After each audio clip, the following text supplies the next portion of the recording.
Salut à tous et bienvenue pour ce nouveau décryptage tactique. Match 4 entre Minnesota et Dallas. 3-1 pour Dallas, donc victoire des Timberwolves. Et aujourd'hui, on va s'intéresser à l'attaque de Dallas, encore une fois, puisque les Wolves ont fait pas mal de bons ajustements.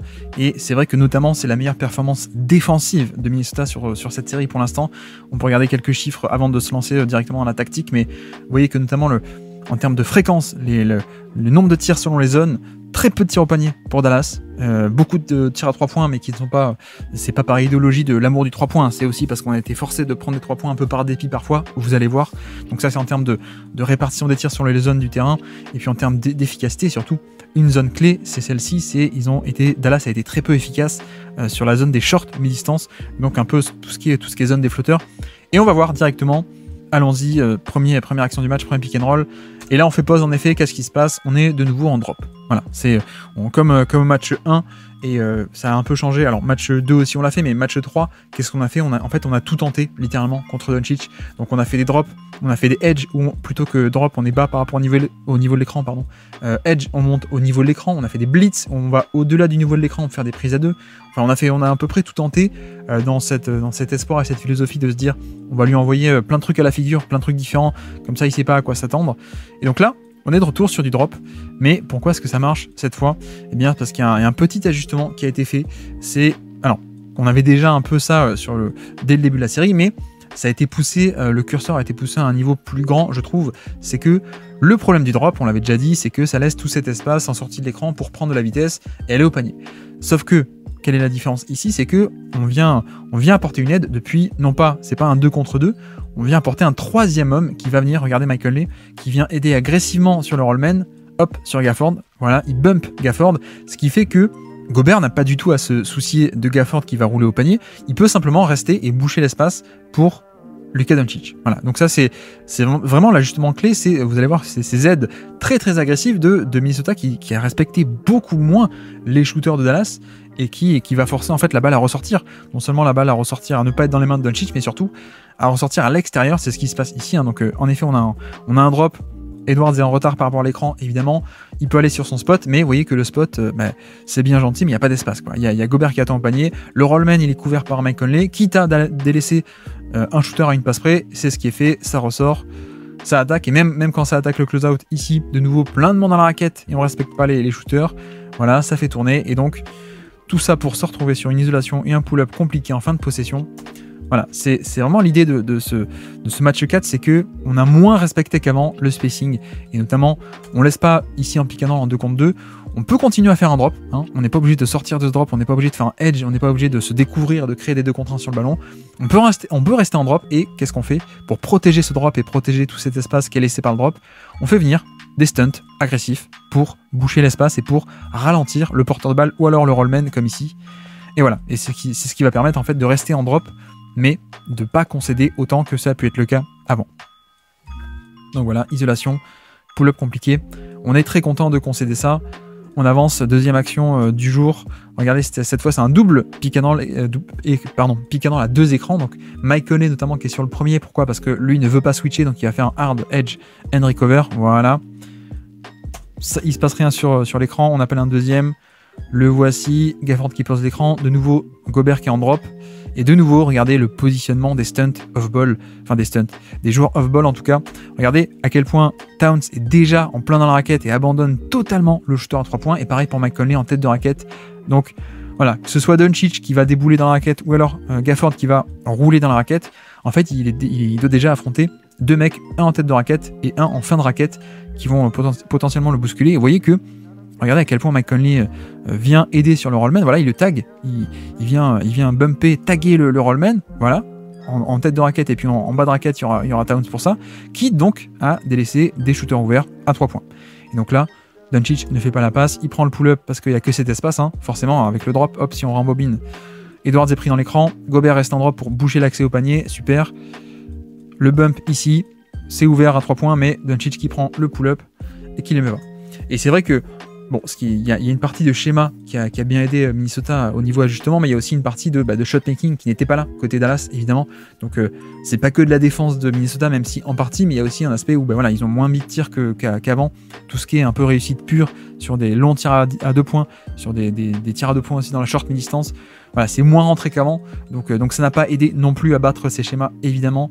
Là, pareil, cette fois, c'est Irving qui a la baguette, qui va cibler Mike Conley. Donc pick and roll entre petits. Pourquoi? Parce que Conley, comme dit, on veut pas qu'il switch. Conley, il est trop petit, donc on veut pas qu'il switch. Donc qu'est-ce qu'on fait? On fait un edge and recover. En tout cas, on ne... Voilà, il switch pas, donc là, il y a un décalage et il y a de l'espace devant. On peut y aller, mais sauf qu'il y a Gobert qui est sous le panier et qui empêche un tir au panier. Donc voilà, toutes les actions un peu invisibles, on ne donne pas forcément beaucoup de crédit à Gobert si on regarde pas le match, mais si on regarde le match, on voit qu'effectivement, en fait, action après action, il empêche les tirs les plus rentables du basket, les tirs au panier. Donc là, c'est le cas, et en plus, on a aussi déjà regardé Towns qui est pas mal loin de son shooter, et puis pareil, McDaniels qui va venir aider dans la raquette, quitte à délaisser Doncic qui a une passe près, hein, vous voyez la ligne de passe directe, elle est là, mais il va venir boucher l'espace et mettre la main, hop, je mets au ralenti, il met la main, il crée le turnover, c'est parfait, voilà. C'est clairement, on a cette consigne de respecter encore moins qu'avant le spacing de Dallas. Et c'est vrai que c'était peut-être une erreur de la part de Minnesota qui était peut-être pas assez agressif, qui respectait un peu trop ce spacing. Donc voilà, ajustement match 4, c'est de faire ça. C'est-à-dire que tu peux aller sur tes spots si tu veux, mais si tu vas sur tes spots dans la raquette, on sera là pour aider et pour boucher l'espace et pour contester encore mieux tes petits flotteurs à mi-distance. Donc voilà, on avance encore en pick and roll.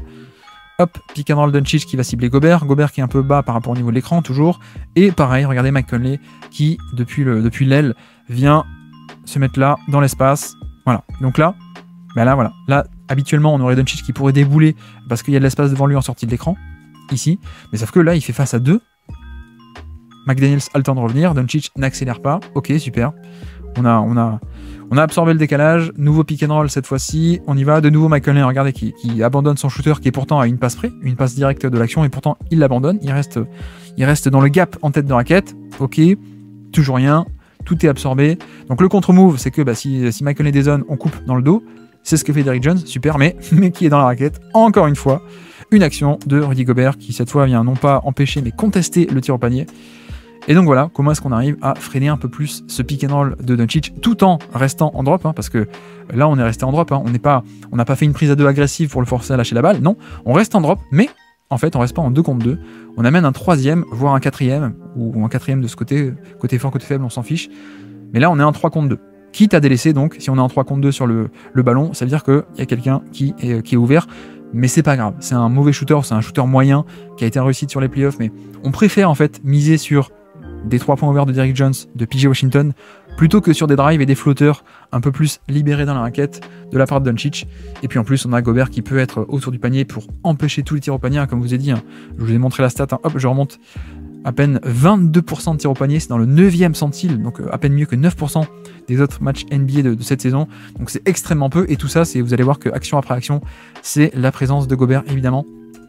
Donc, contre-move de Jason Kidd, qui appelle un système. Pourquoi ? On va faire sortir Doncic off-ball. Voilà, sortie d'écran, pourquoi ? Pour le mettre en mouvement, qu'il arrive un peu lancé, et pour contrecarrer cet aspect de on vient surcharger et boucher le terrain un peu en amont de l'action. S'il sort off-ball, il n'y a pas autant de... C'est pas pareil en termes d'action, donc on essaye, sauf que ça switch. À la base, on a Ant, qui est d'ailleurs, je ne l'ai même pas précisé, mais Ant qui était plutôt le match-up principal sur Doncic sur ce match-là, parce que peut-être un peu plus costaud que McDaniels, qui est très long, très mobile, mais pas assez costaud pour le repousser. Bon, on a vu que Edwards, c'est pas assez non plus, mais en tout cas, c'est le changement qui a été fait.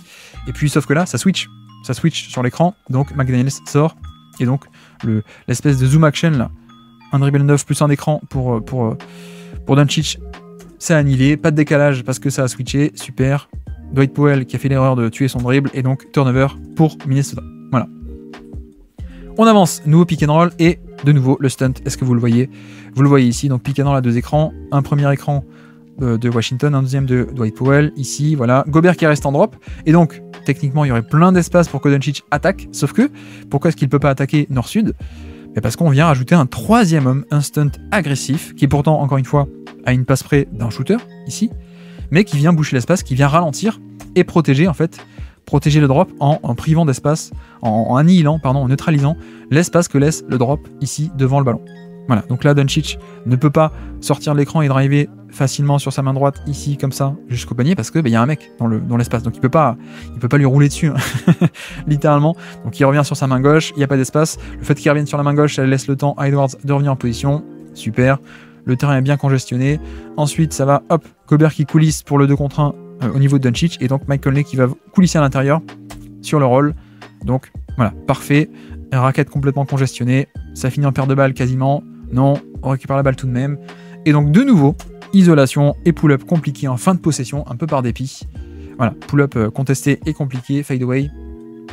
Alors qu'on était resté en drop, un drop qui d'habitude se faisait attaquer sur drive et sur des flotteurs un peu plus ouverts que ça, sur les matchs 1 et 2 notamment. Donc voilà, un petit système de la part de Jason Kidd pour contrecarrer Minnesota, même si ça montre aussi la philosophie de Minnesota. Qu'est-ce qui se passe? Bah, toujours pareil, hein. Mike Conley, on ne veut pas qu'il switch, donc il fait un edge, hop, il monte haut par rapport au niveau de l'écran, il monte plus haut que l'écran et puis il revient sur son défenseur ensuite, sur son attaquant, pardon, il revient sur son attaquant ensuite, sauf que quel est le contre-move de Josh Green, de Kidd, c'est qu'on libère tout ce quart de terrain entier, il n'y a personne, et en fait on fait un pick and roll entre petits, et surtout un pick and pop, donc pendant que Conley monte haut de ce côté, Josh Green va plonger de l'autre côté, voilà, et donc, ben voilà, il y a tout cet espace, Josh Green peut attaquer le close-out, le kick-out, encore une fois d'ailleurs, action invisible, sauf quand on regarde les matchs. Gobert qui sous le panier, qui empêche le tir rentable et le lay-up tout cuit au panier. À la place, ça force une extra passe. Je pense que, d'ailleurs, peut-être que Edwards a manqué un peu la rotation, hein, pour le coup. À mon avis, c'est une petite erreur, il aurait dû le faire. Et donc Washington, 3 points. Mais voilà. Et donc vous avez vu que on a forcé la balle en dehors des mains de Irving et on est plutôt content de vivre avec le résultat de c'est les role players qui doivent nous punir. Donc Josh Green, qui là, sous la raquette, il va pas tenter le lay-up face à Gobert, évidemment. Et un 3 points de Washington. Je pense qu'on est plutôt content côté Minnesota. On avance, pick and roll, encore le pick and roll à 2 écrans de Doncic qui va cibler Gobert, encore une fois. Non, d'ailleurs, je crois qu'on est en zone là. C'est les séquences de jeu en zone ici. Donc, qu'est-ce qui se passe? Il coupe avec le premier écran pour aller au cœur de la zone. Sauf que, pareil. Regardez aussi le flotteur. Pourquoi est-ce que les mid-range, les short mid-range ont été pas bons? C'est parce que le flotteur est très bien contesté. Et pourquoi? C'est parce que, hop, on coupe après le premier écran. On a sous le panier, on a Gobert qui vient empêcher l'accès au panier, évidemment. Et surtout, on a Edwards, depuis le côté fort, côté où il y a le ballon. Il vient aider, il bouche l'espace. Même s'il est à une passe près, il bouche l'espace et il empêche Doncic d'aller plus loin. Vous voyez que Doncic est obligé de tuer son dribble ici. McDaniels qui est en position, parfaite, le conteste. Voilà, c'est magnifique. Magnifique. On enchaîne Doncic sur le banc. Cette fois, c'est les minutes avec Irving. Et pareil, de nouveau pareil. Vous voyez que Gobert est en drop. Donc sur ce pick and roll qui rentre à l'intérieur, empty pick and roll parce qu'il n'y a personne dans le corner. Ça rentre à l'intérieur et que fait Mike Conley? Toujours pareil, il est dans le gap. Donc là, on le voit bien là, si on fait un carré ici, où on voit le 3 contre 2 en fait, dans cette zone. C'est-à-dire que Gobert reste en drop bas par rapport au niveau de l'écran. Alexander Walker est pris dans l'écran, donc il y a un moment de décalage. Sauf que Conley, il abandonne son shooter à une passe près. Vous voyez que là, la passe, elle est directe. Hein. Il pourrait y avoir un 3 points ouvert. Mais sauf que Conley reste dans le gap et donc on a ces genres de dead agressives. Et en plus, derrière, vous avez vu que Naz Reid aussi est par là, en bas de la raquette, pardon. J'arrive plus à articuler. En bas de la raquette, on a Naz Reid au cas où qui vient protéger. Donc ça force l'extra passe et Exum qui attaque le close-out. Voilà, un petit drive. Vous connaissez le résultat de l'action peut-être. Il va le mettre, mais voilà. C'est un peu aussi le pari, c'est que non seulement on vient boucher l'espace et empêcher ces pick and roll de fonctionner, donc comme ici, voilà, le stunt hyper agressif de Mike Conley. Et en fait, on est content pour refaire un anglicisme d'expression, on est content et on vit avec le fait que ce sont les autres qui doivent nous battre en fait. Donc là, voilà, Exum met son drive. Bon, on est content que ce soit Exum qui prenne ce tir-là, un peu compliqué. Donc voilà, toujours le même système, hein. Même système côté Dallas, où on va cibler Mike Conley qui ne veut pas switcher, donc pick and roll entre petits, l'écran, et je pick and pop dans le quart de terrain qui a été libéré pour ça. Voilà, ça switche pas évidemment. Et donc, pick and pop ouvert, et il le met. Mais encore une fois, je pense que si vous êtes Minnesota, vous êtes plutôt content, et vous acceptez d'être battu par ce genre de roleplayer. Voilà, c'est un peu l'idée. On avance avec cette fois, on va cibler Towns, qui lui ne fait pas un drop, il fait un edge, même un hard edge. Vous voyez le niveau de l'écran, il fait un hard edge où il monte très haut le temps que Kyle Anderson contourne l'écran. Il monte très haut et puis il revient. Sauf que là, sur le pick and pop, PJ Washington fait ce qu'il faut, c'est-à-dire qu'il attaque le close-out et il obtient des lancers. Et donc, quelle est un peu la clé ici? C'est que déjà, premièrement, Washington ne prend pas le pick and pop sur lequel il a été plutôt mauvais pour l'instant sur cette série, quand c'est pas des tirs dans le corner. Là, ce pick and pop là, il est pas bon. Par contre, pour attaquer des close-out de pick and pop, ça il est bon. Le close-out, il attaque sur 2 dribbles, il est très bon, mais pareil, encore une fois, vous voyez le Anthony Edwards qui est déjà dans la raquette, Gobert aussi, qui vient de boucher l'espace, et Dallas s'en sort avec, par agressivité, il s'en sort avec les lancers francs, mais voilà, c'est aussi le genre de bonnes actions, je trouve, côté Dallas, c'est quand on a un PJ Washington qui attaque en sortie de dribble. En général, ça fait plutôt des très bonnes actions à chaque fois, plutôt que les pick and pop qui prend un peu de loin qu'il ne met pas. Donc voilà, on avance cette fois, c'est de la transition, mauvais match-up après une contre-attaque, hein, vous voyez que Towns est arrivé en retard. Donc qu'est-ce qu'on fait? Vous allez voir Washington couper ici, mais en fait, toujours pas, on ne respecte toujours pas le spacing, et donc notamment comme on a un mismatch en plus, on a McDaniels qui va rester par là, qui va prendre la responsabilité de Doncic, et qui surtout en fait l'empêche d'aller au panier. Vous voyez que, en plus on a aussi McConney qui est pas loin, qui abandonne totalement son shooter pour être dans la raquette aussi, Gobert qui est pas loin parce qu'il est sur Gafford, et donc McDaniels, hop, je récupère la responsabilité, j'empêche le lay-up, quitte à laisser Washington ouvert à 3 points. Et puis là pareil aussi, hein. Gobert c'est pas que de la taille et des centimètres, le close-out, intelligence de jeu aussi, hein, le close-out qui n'est pas un hard close-out, il se jette pas à fond la caisse parce qu'il sait que c'est pas non plus un shooter génial, donc un close-out sous contrôle, voilà, je me jette pas beaucoup, juste je change de direction, hop, je reste sur mes appuis, je change de direction et je coulisse, et pareil, la raquette qui est totalement bouchée, quitte à abandonner loin de l'action, à une passe près, ici une passe directe, un tir à 3 points dans le corner, mais on préfère ça. On a bouché la raquette, donc là voilà, c'est exactement ce qui se passe, hop, Doncic, hop, j'arrive plus. Voilà, Doncic qui attaque, ça vient le récupérer par McDaniels, quitte à abandonner à 3 points, super, donc ça force un peu le kick-out par dépit, close-out intelligent de la part de Gobert, super, la raquette qui est bouchée, Ant qui est là qui couvre l'intérieur, extra passe, et on est totalement content que la possession se finisse par un catch and shoot de Dante Exum, ça soyez-en sûrs. Donc voilà, ce genre d'activité off-ball ça aide à ça. Encore une fois vous l'avez vu, ici donc isolation, Irving qui va attaquer McDaniels en 1 contre 1, super, le stunt depuis l'autre aile qui va de Edwards qui va venir hop se mettre dans l'espace pour forcer le kick out, super, la passe est un peu pas hyper bien faite, donc Edwards a le temps de revenir, voilà il est en position, super, on a absorbé totalement le décalage, et derrière ça fait tourner, et l'activité défensive avec juste une petite erreur à la fin là, de Towns qui aurait peut-être pas dû monter, mais voilà, on va décrire ce qui s'est passé, donc hop. Et donc, que s'est-il passé ici? Pourquoi c'est intéressant? C'est que en fait, on va essayer de... Minnesota arrive à transformer le duel. C'est-à-dire que, hop, le stunt pour forcer l'extra passe, ok. Et à partir de là, c'est vrai que pareil, le drive de Doncic, il va y avoir des aides sur le drive, voilà. Vous voyez, la raquette est bouchée avec pas mal d'aides agressives, hein. Ici, Gobert qui monte sur Doncic. Mais quel est un peu le truc? Donc, c'est que, en fait, face au drop, donc face à un pick and roll où Gobert reste en drop, ou alors face à de l'isolation, très simplement, le truc c'est que Dallas et Doncic gagnent un peu ce duel sur cet aspect de attaque frontale. Voilà, c'est un peu la clé. Or, donc, Minnesota n'a pas ce répondant physique pour le stopper, en fait, offrir une résistance et gagner un peu cet aspect-là du duel. Et donc, en fait, ce que fait Minnesota, c'est essayer de transformer cet affrontement depuis du duel un peu frontal et direct vers, en fait, une bataille dans l'espace. Et autant, en termes de premier rideau, ils peuvent être un peu friables face à Doncic, mais en même temps qu'ils ne l'est pas. Mais par contre, en termes de défense dans l'espace, de rotation, d'aide, etc., en fait, ils sont très bons. C'est même les meilleurs de NBA. Donc c'est un peu tout le but. Et c'est comme ça que, en fait, en termes de stratégie, ils arrivent à modifier ce duel. C'est, ok, premier rideau, on va être battu. Mais on va pas rester en premier rideau. On va déclencher des aides, quitte à ne pas respecter les shooters, pour ensuite, tout ce qui est défense dans l'espace, les rotations, extra passe, deuxième, troisième, quatrième rotation de la possession, on est très bon. Donc ça permet, en fait, d'enlever la balle des mains de Doncic et de ne pas le laisser nous attaquer, soit isolation tranquillement, soit face au drop tranquillement, et d'aller sur ses spots avec son corps imposant, etc., etc. Un peu cette notion de duel un peu frontal. Non, on fait des aides ici, donc derrière qui s'est fait dépasser, on a Anthony Edwards, on a l'aide au panier, on a ici McDaniels, qui prend la responsabilité de Gafford quand Gobert monte, voilà, donc ce qui laisse en 1 contre 2 Mike Conley, sauf que là on fait un X-out parfait de Mike Conley qui va dans le corner, puis le X-out de McDaniels, vous voyez, ça fait un X ici, hop, un X ici, voilà, comme ça, parfait, Edwards qui réceptionne quand ça attaque le close-out, qui réceptionne une nouvelle fois, hop, qui force une nouvelle extra passe, et puis encore une fois, bon, Towns, je suis pas sûr du choix pour le coup, mais voilà, ça donne un tir à 3 dans le corner. Mais voilà, en termes de philosophiquement, c'est un peu comme ça que je pense Minnesota devrait jouer, c'est-à-dire refuser un peu cet aspect de drop 2 contre 2 sur pick and roll, j'attaque, je vais sur mes spots, ou alors j'attaque en 1 contre 1, mais d'apporter le plus d'aide possible, de forcer la balle à bouger côté Dallas, et sachant que Dallas n'a pas non plus des bougeurs de ballon géniaux ou des shooters fantastiques pour punir tous ces mouvements. Parce que c'est risqué, donc forcément que ces mouvements, ça peut laisser des tirs ouverts, mais ils n'ont pas forcément les shooters pour tout le temps te punir. Donc voilà.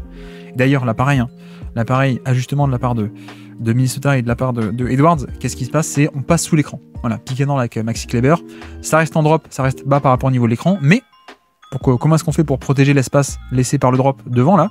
En fait, on passe sous l'écran, comme ça on revient plus vite en position. Hop, je passe sous l'écran une première fois, une deuxième fois, je passe sous l'écran, comme ça il n'y a pas cet espace où Doncic peut débouler ici et avec Edwards qui serait dans son dos, et donc je peux aller sur mes spots parce que je suis plus grand et donc je garde mon défenseur dans le dos. Non, je passe sous l'écran, donc certes je concède ce pull-up à 3 points et Doncic peut les mettre, mais c'est quand même mieux de concéder ça, ce genre de pull-up, qu'un tir au panier ou alors des lancers francs comme on a vu sur les matchs 1 et 2 comme on avait décrypté, quoi. Donc voilà, c'est un peu toute l'idée. Là encore une fois pareil, pick and roll à Dallas, on va cibler Towns qui lui fait un hard edge, donc déjà noter la hauteur du pick and roll ici, très très haut pour que quand ça se découvre ici sur le hard edge, il y a beaucoup d'espace derrière, sauf que derrière c'est bien géré, Mike Conley qui doit gérer les deux côtés faibles, plus ici dans le gap, nous avons Gobert en tête de raquette déjà pour boucher, pour empêcher. Vous voyez que Doncic a un temps d'avance, mais il peut pas totalement aller au panier parce qu'on a Gobert qui se met dans le gap, qui empêche, quitte à forcer l'extra passe vers le shooter. En plus, Maxi Kleber c'est un shooter, mais quitte à forcer l'extra passe, c'est pas grave, on respecte pas le shoot, pour empêcher Doncic d'avancer, d'aller au panier, d'aller sur ses spots. Voilà, c'est un peu toute cette philosophie.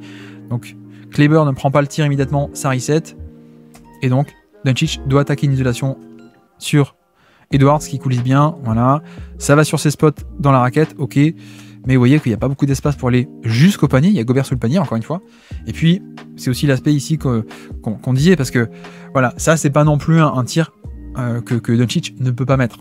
Voilà, c'est aussi en partie que Doncic était en manque de réussite sur ce match-là. Le tir est compliqué, certes, Doncic peut le mettre aussi, mais voilà, c'est un peu toute cette philosophie de on abandonne à 3 points, ici c'est Gobert qui va abandonner à 3 points, pour boucher le drive, même en venant depuis le côté fort et donc à une passe près, juste pour freiner Doncic et parce qu'on respecte pas le spacing de Dallas. Et puis voilà, et on a aussi un peu de réussite, ou en tout cas Dallas a un manque de réussite sur ses flotteurs que parfois Doncic peut mettre et que là il a pas mis du tout, avec un bon taux de réussite. Donc voilà, c'est aussi un élément à prendre en compte, le côté aléatoire aussi en partie aléatoire, parce qu'il y a aussi une partie de contestation défensive évidemment. On enchaîne Irving avec pareil, en cible Towns, avec un écran, cette fois écran glissé de la part de Washington. Vous voyez qu'il pose pas l'écran, hop, juste quand Towns va monter haut dans ce sens, je pars dans l'autre sens sans poser l'écran. Voilà, donc ça fait de facto un 2 contre 1 sur le ballon et un pick and pop. Sauf que, pareil, Gobert qui est déjà dans la raquette et qui empêche le drive facile vers le panier. Donc PJ Washington ne prend pas le pick and pop et ne fait pas non plus un drive. Ça kick out, extra passe. Et là aussi c'est l'avantage d'avoir un Maxi Kleber, c'est ce qu'il pourra apporter. C'est cet aspect, mine de rien, un peu plus en 5 out. Et oui, parce qu'il vient de revenir sur ce match 4, il est là, alors on aurait préféré que Lively soit là aussi, mais vous voyez que c'est aussi une option d'avoir Kleber qu'ils n'ont pas eu sur la série contre KC, et qu'ils n'ont pas eu pour l'instant contre Minnesota, c'est ça, c'est le 5 out, et ce qui fait que, ben voilà, là pour le coup, Gobert qui est censé être sur Kleber, il vient aider, hop, à l'intérieur, et puis sur le close-out, ça peut attaquer. C'est aussi la force de Kleber en fait, qui peut faire ça alors que Gafford et Lively ne peuvent pas. Et puis après, c'est vrai que Doncic, c'est pas n'importe qui, et c'est aussi pour ça qu'ils sont en finale de conf, et c'est pour ça que c'est un des meilleurs passeurs de NBA. Au bout d'un moment, tu t'ajustes, évidemment. Donc là, qu'est-ce qui se passe sur cet écran? C'est que il a compris, il sait que ça va aider agressivement depuis le côté faible ou le côté fort, mais notamment donc le côté faible, puisque en fait ça vient aider surtout du côté où il y a le plus de défenseurs. C'est-à-dire que comme là, on a Conley et Naz Reid, on peut aider ici comme ça au cas où Naz Reid peut compenser et aider celui qui aide. Donc ça, Doncic le sait. Donc qu'est-ce qui se passe ici pour le coup? Pick and roll, et directement, vous voyez qu'il dégaine, il tue son dribble dès la sortie de l'écran. Il sait que Mike Conley va venir aider à l'intérieur en termes de stunt agressif, et donc qu'est-ce qu'on fait? Hop, la passe laser. Derrick Jones Jr. est prêt, catch and shoot, et 3 points. Donc voilà, ça fait aussi partie de ce genre de match-up et de jeu d'échecs, on va dire, de haut niveau. C'est que voilà, au bout d'un moment, les meilleurs attaquants de NBA se comprennent et s'ajustent, et donc là, c'est exactement ce qui se passe. C'est, on sait qu'il va y avoir un stunt, donc on est prêt, on dégaine immédiatement. On a d'ailleurs sans doute dû dire à Derrick Jones Jr. de se tenir prêt. Et donc ça donne un 3 points pour battre ce genre de rotation. C'est un peu le contre-move parfait, évidemment. Pick and roll, vous voyez aussi la hauteur de l'écran. C'est aussi le contre-move, c'est que si tu veux rester bas, on va poser l'écran le plus haut possible pour que même quand tu restes bas, par rapport au niveau de l'écran, il y a quand même plein d'espace derrière toi. Donc c'est évidemment un contre-move assez pratique. Sauf que là, c'est vrai que est-ce que c'est parce qu'il y a aussi des stunts et qu'il a vu ça depuis le début du match? Vous voyez que là, il y a déjà deux défenseurs qui sont prêts à aider dans la raquette au niveau du drive. Et donc, cette fois, Doncic ne drive pas fort nord-sud. Il reste un peu comme ça. Il veut revenir sur la main gauche et le step back. Ça ne marche pas. Et voilà, c'est vrai que ça, c'est pas forcément idéal, je trouve. Il faudrait qu'on ait... Bon, d'ailleurs, à la fin, il obtient la faute. Mais je pense que pour battre ce drop, on a plutôt besoin de quelqu'un qui va attaquer plutôt que là, essayer de revenir un peu sur le step back où Anderson est parfaitement placé, quoi. Donc voilà. On avance. McDaniels sur Doncic, le voici. On va faire venir le pick and roll, évidemment. Le voici, sauf que ça refuse l'écran. Et de nouveau, vous avez vu le stun qui est venu gêner la progression de Doncic. Voilà. Donc c'est clairement un système qui est appelé pour une isolation de Doncic sur McDaniels, parce qu'on sait qu'il peut aller sur ses spots à l'intérieur, parce que McDaniels n'a pas le répondant physique pour le stopper. Et donc on fait monter un écran, on refuse l'écran, voilà, je pars de l'autre côté. Sauf que dans la raquette, on a Naz Reid déjà en fin de raquette proche du panier, et surtout on a un stunt de Alexander Walker qui se met ici. Hop, j'empêche la progression. Voilà, super. Donc Doncic est obligé d'arrêter le drive, de repartir de l'autre côté. McDaniels, il peut pas l'empêcher d'aller sur le spot, mais au moins il reste bien devant et il conteste le tir. C'est parfait.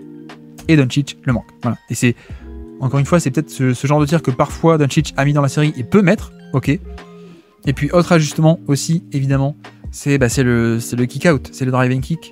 Et donc comment est-ce qu'on organise aussi le terrain pour avoir les bons shooters aux bons endroits. Donc aussi, en plus, là on le fait sortir d'un écran. En tout cas on le met en mouvement, Doncic comme testé plus tôt. On le met en mouvement pour que dès la réception du ballon il puisse attaquer, qu'il y ait déjà un petit décalage. Hop, voilà, c'est déjà fait. Je peux fin de tir et donc je peux ensuite attaquer le close-out, c'est fait. Tout le monde se resserre autour de lui. Vous voyez que nous avons McDaniels qui vient en tête de raquette. De l'autre côté, Mike Conley qui vient aussi aider. Sous le panier, on a Naz Reid. On a aussi cette fois Alexander Walker qui doit gérer les deux shooters côté faible. C'est le seul qui vient pas sur le drive de Doncic. Et donc le contre-move, c'est aussi le driving kick. Voilà, driving kick pour un shooter ouvert, pour un 3 points ouvert de Kyrie Irving. Cette fois, c'est un excellentissime tir qui est juste manqué malheureusement. Mais voilà, très bon ajustement de la part de Doncic. Et d'ailleurs, en parlant d'ajustement, nous voici début de la deuxième mi-temps et Jason Kidd qui sort le grand jeu avec d'un play call qui va se dérouler et pas mal un plan de jeu sur cette deuxième mi-temps et sur le début de la deuxième mi-temps qui va être là pour contrer précisément la tactique et la stratégie des Wolves défensivement de faire ces stunts, de faire ces aides off-ball qui viennent un peu gêner l'action et gêner le pick and roll en plus des deux défenseurs du pick and roll. Et donc, quel est ce plan de jeu? C'est de dérouler des Spain pick and roll. Alors, qu'est-ce que les Spain? C'est un pick and roll classique ici, donc poste 1, poste 5, pick and roll 1-5, avec un back screen ici, donc un écran dans le dos qui doit normalement venir poser un écran dans le dos du drop. Voilà, c'est un peu l'idée. Alors, il y a des nuances. Vous voyez que là, ici, cette fois, il le pose pas vraiment. Il va juste se mettre dans la zone et puis ensuite ressortir. Voilà, il n'y a pas vraiment d'écran qui est posé. Mais alors, pourquoi est-ce qu'il fait ça? Pourquoi est-ce que Jason Kidd appelle ce jeu-là en particulier? Et pourquoi à ce moment-là? Regardez aussi, qu'est-ce qui se passe? C'est pas un Spain plein centre du terrain avec des shooters des deux côtés. On a tout un côté qui est libéré. Tout le côté droit du terrain est libéré. Et pourquoi? Parce que donc, déroulons. Hop. Gobert est en drop, ok. Edwards est pris dans l'écran, ou en tout cas passe sous l'écran, ok. Voilà. Mais sauf que, comment est-ce qu'on arrivait donc à gérer ce pick and roll et à laisser Gobert en drop en se concentrant sur Doncic? C'est que on avait, comme on a décrit, une aide qui vient sur Gafford. Or, là, on n'a personne côté faible, en fait. Donc vous voyez que, comme on a personne côté faible, on a Conley sur Derrick Jones qui est obligé de le suivre parce que c'est un shooter qui remonte, ou alors qui va poser un écran, on ne sait pas. Et voilà, donc il peut pas taguer le rollman comme d'habitude, c'est tout le but de ce système, et on a personne non plus côté faible qui peut venir depuis le corner, depuis l'aile, taguer et ralentir le rollman, qui peut gêner un peu Gafford. Et donc forcément que Gobert doit un peu plus se soucier du rollman parce que personne ne peut venir l'aider au niveau du stunt, c'est exactement à ça que sert le système. Et donc Doncic va sur son spot et met le petit jump shot. Donc voilà, c'est exactement pour ça qu'on appelle ce genre de système, et vous allez voir que il va pas l'appeler une seule fois. On met Spain pick and roll pour enlever de l'action un défenseur potentiel, donc là Mike Conley qui va devoir suivre un shooter qui remonte, le pick and roll classique, et surtout deux shooters de ce côté-là et personne côté faible. Comme ça, ni Mike Conley ne peut faire un bump ou un tag sur Gafford, ni des mecs côté faible parce qu'il n'y a personne côté faible. Donc ça force Gobert à se focus un peu plus sur Gafford, voilà, et donc ça laisse venir, et Doncic va sur son spot, comme sur les premiers matchs de la série, et il met le tir à mi-distance. Voilà, c'est exactement ce qu'on veut. De nouveau, pareil, vous voyez, hop, on enchaîne avec un nouveau Spain pick and roll, donc pick and roll ici, et le Spain, le back screen ici, cette fois il pose un vrai écran, un vrai back screen ici, qui vient hop, c'est le contre-move contre le drop, c'est quand on met quelqu'un qui vient empêcher le drop, et donc que se passe-t-il? Et ben Doncic peut aller au panier, et panier. Voilà. Peut aller au cercle, pardon, et puis panier. Donc le Spain qui vient en tant que antidote, contre-move contre le drop, c'est quelqu'un qui vient, tu veux rester bas, reculer, rester bas pour protéger le panier, non. En fait, on te met un écran pour empêcher de faire le drop, pour empêcher de continuer à reculer, et rester devant Doncic et empêcher l'accès au panier. Non. On fait un Spain. Comme ça, tu es pris dans l'écran, tu peux plus arrêter, tu peux plus continuer à reculer, et donc Doncic peut aller au panier plus simplement. Et là, voilà, une fois que c'est fait, Gobert élimine de l'action. Edwards qui était pris dans l'écran ici, en tout cas qui était en retard, il n'est pas dans l'action non plus, donc ça laisse Mike Conley, le petit Mike Conley en 1 contre 2 contre Doncic ou le alley-oop. Voilà, c'est facile. Donc ça déroule, des Spain pick and roll, exactement pour ça. On change un peu avec Kyrie, cette fois pour alterner, et toujours avec Kyrie, si on vient cibler Towns qui monte au hard edge d'un côté, et donc le pick and pop qui part de l'autre, hard edge de ce côté, pick and pop de l'autre. Voilà, dans tout un quart de terrain qui est libéré pour lui. Pick and pop. Bon, il le met pas, mais c'est un bon tir pour Dallas. Ils sont contents d'avoir obtenu un tir ouvert, je pense. De nouveau, Irving, en transition, on a le mismatch. Et vous allez voir cette fois la défense de Dallas avec Gobert qui vient en deuxième rideau, empêcher le tir au panier. Voilà, le genre d'action qu'on ne voit pas si on ne voit pas au ralenti. Mais encore une action où Gobert a une influence, il vient stopper, hop, il vient aider au panier pour empêcher le tir au panier. Et donc vu qu'il vient aider, il abandonne Gafford. Mais regardez ce que fait Mike Conley. Mike Conley qui est sur un shooter depuis le côté faible, il abandonne son shooter, il vient coulisser à l'intérieur, il vient sink, comme on dit, S-I-N-K, sink in. Il vient, hop, il passe devant. Voilà, c'est ça aussi la clé, c'est que c'est pas juste, il vient, depuis le corner, il se met à côté de Gafford, en fait, il essaie de passer devant, regardez avec les mains, là, hop, je passe devant avec les mains, j'empêche la passe, et voilà. Et ça arrive à provoquer un turnover. Donc, depuis un mismatch en transition, ici, ça peut attaquer. On a Gobert qui vient aider, et Conley qui abandonne à 3 points pour aider à l'intérieur, voilà, super, turnover, c'est parfait. C'est parfait de chez parfait. Retour de Doncic après 1 minute où Irving a pu opérer. Retour du Spain, pick and roll. Donc pick and roll ici, plus un backscreen pour empêcher le drop. Cette fois Gobert, vous avez vu que Gobert il sait que ça vient. Au bout d'un moment, voilà, les joueurs NBA, tu leur fais pas 2 fois. Hein. Ils comprennent assez vite. Surtout que quand on déroule le même système comme ça plusieurs fois. Donc cette fois il est prêt, regardez que hop, il est prêt, il tourne un peu le dos pour empêcher, éviter l'écran. Mais donc, s'il tourne le dos à Doncic, il peut plus le contenir. Hein. Il tourne le dos, donc Doncic attaque pile à ce moment-là. Voilà, et il peut aller au panier. Donc au final, l'écran n'a pas été complètement très bien posé, mais le simple fait de préoccuper Gobert fait que ça libère le layup au panier. Bon, ça se frite un peu en plus sur l'écran, mais voilà. Jason Kidd qui sort de la mi-temps avec ses Spain pick and roll, l'antidote parfait à ce que voulait faire, ce qu'était en train de faire Minnesota, c'est-à-dire rester en drop, avec des stunts en plus, mais rester en drop. Et donc lui il dit, non, je vais t'empêcher de rester en drop, je vais faire un backscreen, un Spain, pour t'empêcher de rester en drop. Là encore, pareil, qu'est-ce qui se passait cette fois? De nouveau le Spain, cette fois encore Gobert qui est prêt, qui contourne, voilà. Mike Conley qui contient le ballon, mais donc qu'est-ce que ça libère cette fois? C'est le pick and pop. Et c'est juste dommage que Kleber, dès la réception du ballon, ne cherche pas à shooter. Vous voyez que dès qu'il reçoit le ballon, il veut le redonner immédiatement à Doncic. Mais là, techniquement, le système a marché. Hein. C'est juste que Kleber n'a pas pris le tir de manière spontanée et comme le jeu l'appelait, hein, pour le coup, parce que là, c'est parfait. Hein. On a le Spain qui libère un pick and pop, voilà. Hop, c'est ouvert et normalement il doit le prendre ce tir. Il doit le prendre, le système a marché. Jason Kidd là il a fait son boulot, c'est juste Kleber qui a pas pris le tir. Et voilà, donc au final ça se contente d'un pull-up, mais dans l'idée, on a déroulé un nouveau Spain pick and roll et un nouveau qui a marché. Donc c'est très bien. On enchaîne Irving, et qu'est-ce qui se passe ici? Vu que ça drop face à Irving, qu'est-ce qu'il fait? Pareil, hein, en première mi-temps, vous avez vu qu'on a décrit des actions où Gobert faisait un drop, restait relativement bas sur les pick and roll, y compris d'Irving, mais donc Irving, lui, contrairement à Doncic, il a le pull-up à 3 points un peu plus dynamique, et donc ça dégaine et ça punit. Voilà, c'est tout le problème, c'est que si tu restes bas face à un aussi bon shooter de pull-up, et lui il dégaine, et badaboum. Et vous allez voir que ça va avoir des conséquences pour la suite. Vous les verrez. De nouveau Irving à la baguette, de nouveau pareil, et vous allez voir que c'est ici, voilà, ajustement, c'est que cette fois, Gobert, il monte au niveau de l'écran. On ne veut plus concéder le pull-up, donc forcément, après l'action de tout à l'heure, on monte, et on empêche le pull-up à 3 points, et puis ensuite on coulisse.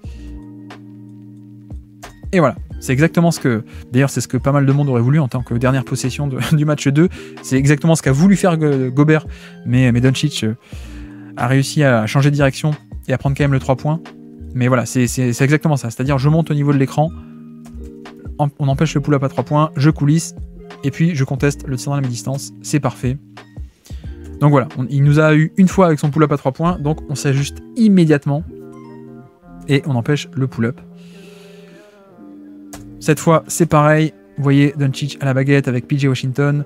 On cible le edge de Towns qui va monter haut. Voilà, 2 contre 1 sur le ballon. Donc, Gobert qui est sur Maxi Kleber, qui abandonne un peu, et donc ça donne le pick and pop. Et c'est vrai que, là encore, on n'a pas trop parlé, mais le fait qu'on ait Kleber sur le terrain plutôt qu'un non-shooter, vous voyez que, enfin, si on a parlé de l'aspect un peu de 5-out, vous voyez qu'il y a beaucoup plus d'espace que quand on a Gafford ou Lively dans le dunker spot, pardon. Mais, en même temps, on a aussi ça qu'on a vu, c'est que quand Kleber est sur le terrain et que Gobert est sur Kleber se met sur l'aile. Il se met pas à 3 points dans le corner. Parce que si Kleber était là, Gobert pourrait faire un peu l'essuie-glace rapidement, là, un pas de côté, et on pourrait protéger le panier. Dallas a mis souvent Kleber sur ce match-là, sur l'aile, pour que aider au panier soit plus compliqué. Parce que s'il doit redescendre depuis l'aile vers le panier, forcément tu abandonnes, et donc c'est ce que peut faire Kleber, c'est il peut te punir si tu abandonnes un peu trop comme ici, parce que comme tu as 2 sur le ballon, Gobert vient protéger dans le dos le roll, et donc ça abandonne à 3 points, et Kleber prend le 3 points. Voilà, malheureusement il ne le met pas, mais dans l'idée c'est le bon positionnement, le bon ajustement de la part de Kleber, et c'est ce qui permet, c'est que voilà, encore une fois, Kleber sur l'aile pour empêcher Gobert d'être tranquille dans le corner à faire un pas de côté, et protéger le panier, donc c'est super. De nouveau, hop, on n'a même pas regardé le ballon, de nouveau un pick and roll ici, cette fois c'est un pick and roll entre petits, voilà, un nouveau avec Derrick Jones, on va cibler le edge de Conley qui ne veut pas switcher, donc 2 sur le ballon, ça libère, voilà, le roll, et Gobert qui abandonne Maxi Kleber pour aider dans la raquette. Et là c'est vrai que il faut faire l'extra passe et il faut faire le 3 points pour Kleber. C'est pas ce que fait Derrick Jones Jr. ici, mais voilà, ça aurait été la bonne action. Et côté Dallas, en tout cas, essayez de surveiller si vous pouvez, mais vous allez voir que quand Kleber sera sur le terrain, il va souvent être plutôt sur l'aile plutôt que dans le corner. Donc là c'est exactement ce qui se passe. C'est juste que voilà, Gobert l'abandonne, là il faudrait faire l'extra passe. On avance et on voit justement ici pourquoi est-ce que les Wolves ont tenté de faire à ce point autant de stunts. Et pourquoi Parce que regardez, quand ça ne se passe pas, qu'est-ce qui se passe? Doncic qui pénètre, qui va sur ses spots, ça kick out et 3 points. Et alors là, qu'est-ce qui se passe? On a un pick and roll, on refuse le pick and roll, voilà, on reste sur le switch et sur l'isolation contre Edwards. Et le problème, c'est que ici, sur cette action, on a personne qui vient se mettre très tôt dans l'action, au début du drive. On a personne qui vient s'interposer, faire un stunt en début de drive en tête de raquette de ce côté ou de ce côté, comme on a vu tout le match. Et donc, ce qui fait que Doncic peut attaquer Edwards à 1 contre 1, et Edwards ne peut évidemment pas le repousser ou le contenir. Et donc voilà, quand on n'a pas d'aide qui vient très tôt dans l'action, hop, comme on a vu tout le match pour l'instant, quand on n'a pas de mec en tête de raquette sur l'aile qui viennent boucher l'espace et freiner le drive dès le début, on a Doncic qui va sur ses spots dans la raquette, voilà, sur mon spot, et comme ça aide sur lui ensuite, évidemment, ça fait un kick-out facile pour un 3 points dans le corner de PJ Washington. Voilà en une action pourquoi est-ce que Minnesota a tout intérêt et s'est mis à faire des stunts très agressifs pour freiner le drive en début d'action, en début de drive. C'est que quand tu le fais pas, il peut aller sur son spot et c'est fini. C'est ce qu'on a vu match 1 et 2 sur pick and roll, tu faisais pas des stunts et donc il pouvait aller dans la raquette sur ses spots, et c'est ce qu'on a vu et c'est ce qu'on n'a pas vu sur ce début de match 4 avec l'ajustement de faire des stunts agressifs pour l'empêcher de prendre de la vitesse, y compris face au drop. Voilà, là on a vu que quand il n'y a pas d'aide, il peut aller complètement très profondément dans la raquette, drive and kick, et puis c'est fini. Donc voilà.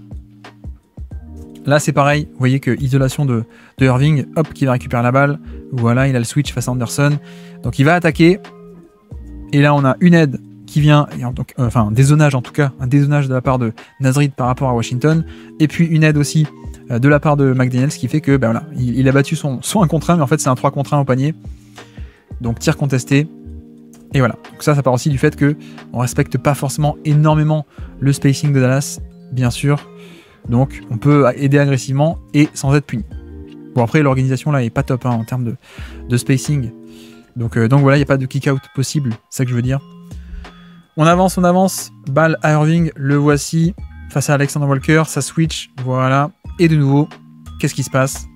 McDaniels en tête de raquette, Walker qui va être là, plus Naz Reid au panier, et donc voilà, vous voyez que Alexander Walker il fait pas un stunt, même il vient complètement se mettre et switcher sur l'action, il dévie le ballon et on annihile le drive. Alors, rebond offensif. Mais, hop. Vous voyez, isolation. Irving ici. Alexander Walker qui est sur le corner, qui est censé rester sur le corner, mais même en plus, face à un bon shooter, Jaden Hardy.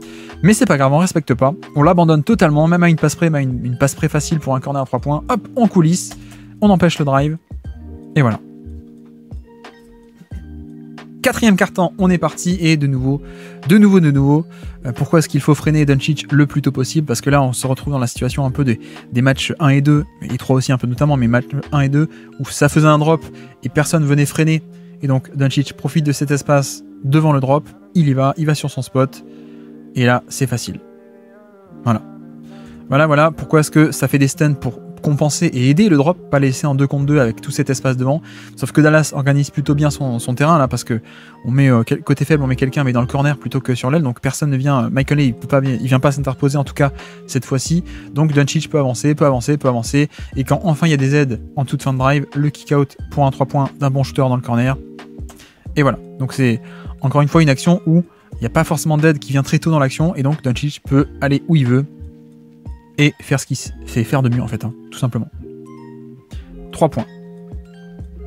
De nouveau, Doncic à la baguette, on fait venir Gafford, le voici, le pick and roll très haut, ouais, vous voyez, niveau de la ligne médiane quasiment, Gobert qui reste en drop, donc Doncic qui peut débouler, qui a le spot, kick out, et Derrick Jones Jr. sur le close out. Voilà, donc 2 actions d'affilée pour commencer ce 4e quart-temps, vous voyez que finalement, on fait le pick and roll très haut, il n'y a personne aux alentours pour venir freiner et faire un stunt à ce niveau, évidemment, donc ça peut progresser, Gobert est obligé de reculer au bout d'un moment parce que Gafford va venir faire un roll dans le dos, donc il est obligé de reculer pour pas concéder le alley-oop, et donc Doncic pénètre, enfin, on a une aide qui arrive là, depuis le corner, mais elle vient qu'à ce moment-là, parce que Jones est dans le corner, il est pas sur l'aile, donc l'aide ne vient que quand elle peut venir, ici, et donc kick out, et peut-être que l'erreur là c'est de se jeter sur le close out pour le coup, peut-être qu'avec un shooter comme Derrick Jones t'es pas obligé de te jeter autant, parce que là tu te découvres et donc Jones peut attaquer, close out, passe, et voilà. Donc 2 excellentes actions aussi de Jason Kidd pour commencer ce 4e quart-temps, où il arrive à libérer un vrai drop et faire attaquer Doncic face à un drop, sans aide qui viennent très tôt. Là de nouveau c'est pareil, de nouveau pick and roll. Ici, on attaque sur la main gauche, pareil, le mec côté fort, il est dans le corner, donc il peut pas aider à ce niveau-là, ou alors il dézone, mais beaucoup trop. Et donc, Doncic peut progresser. Le roll est couvert, mais pas tant que ça, par Alexander Walker ici. Donc, de toute façon, Doncic est déjà sur ses spots. Ça aide depuis le côté fort ici, avec les deux Naz Reid et Alexander Walker. Donc, extra pass, kick out. Cette fois, vous voyez que, ajustement. Très bon ajustement, cette fois il se jette pas, Naz Reid, hop, je reste sous contrôle, super, je me jette pas, donc j'arrive à contenir le close-out plutôt très bien, et donc ça fait un turnover. Voilà toute la différence, et voilà aussi le coaching, je pense que on lui a dit, soit c'est lui, soit c'est le coaching, mais l'ajustement d'une possession à l'autre, c'est hop, je me jette pas cette fois sur le close-out, et donc on peut atténuer et neutraliser la possession. De nouveau, Irving à la baguette, on va attaquer Conley ici, le voilà. Donc Conley qui fait son edge, on connaît, et le pick and pop de l'autre côté, sauf que Gobert est en 2e rideau pour protéger, puisque là ça fait un 2 sur le ballon, voilà, 2 sur le ballon, le temps que Conley revienne, donc Gobert qui vient protéger le roll, ça coulisse bien de la part de Towns qui coulisse depuis le corner à l'intérieur pour protéger le panier, donc extra passe, et 3 points contestés de PJ Washington. Voilà, on est sur cette idée de faire shooter les autres, faire shooter les mauvais shooters, non pas mauvais shooters, parce qu'ils les ont mis quand même beaucoup sur ces playoffs, mais des shooters un peu plus irréguliers, on va dire, plus moyens dans l'ensemble. Mais donc voilà, et de nouveau Irving à la baguette, et de nouveau Gobert qui monte haut. Pas de pull-up à 3 points, donc cette fois Irving attaque en sortie de dribble sur un drive, mais sauf que Gobert est là, coulisse bien, et ça fait un tir contesté et manqué. Donc voilà, l'ajustement par rapport à tout à l'heure où on s'est fait punir en pull-up, on se fait pas avoir 2 fois. Gobert qui monte haut désormais sur les pick and roll de Irving, donc voici, super.